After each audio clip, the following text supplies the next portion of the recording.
Şəhərimizin kinoteatrlarının birində Mənfur 8-lik filminin premyera öncəsi qapalı nümayişi keçirildi. Kinonun rejissoru isə Quentin Tarantino'dur.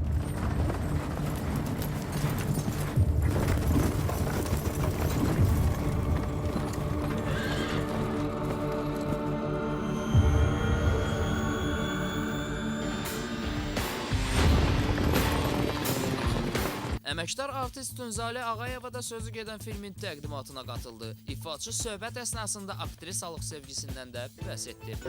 Çox əyləncəli, sərgüzəşt dolu bir filmdir. Çox yaxşı ulduzlar oynayır. Baxaq da, düşünürəm ki, əslində belə janra çox baxan deyiləm. Amma məni intriqaya saldı bu film. İstərdim baxam. Komedik rol oynaya bilərəm, bəlkə dramatik rol oynaya bilərəm. Mənim yumor hissim yetərincə var. Sadəcə mən onu ictimaiyyətdə az göstərirəm. İnsanlar mənə qaraqabaq bilirlər, amma əsla elə deyil. Mən də hamı kimi deyib gülməyi xoşlayıram. Və əksinə, bəlkə də çox maraqlı bir obraz ola bilər.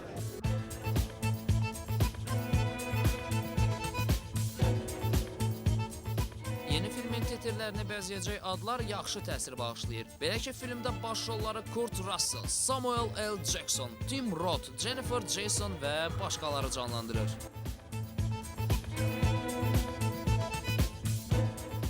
Tədbirə qatılan aktyor rejissor İlham Qasımov da film haqqındakı fikirlərini dilə gətirdi. Mən bir adət eləmişəm, heç bir filmin treylerine, teaserine baxmıram.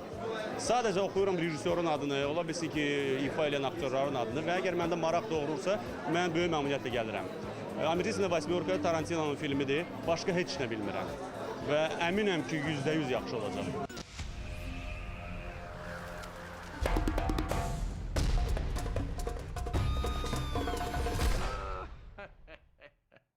Tədbirə qatılanlar arasında Elnarə Xəlilovaya da rast gəldik. Elə fürsətdən istifadə edib onunla da söhbət etdik və kino haqqında fikirlərini öyrəndik. Yox, elə gəlmişəm məlumatım olsun. Heç bir məlumatım yoxdur.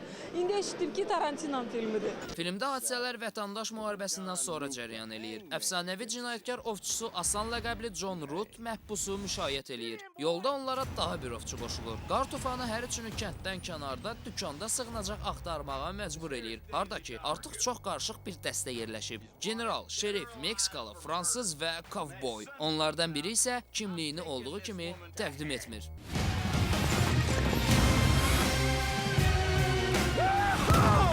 Now we're talking.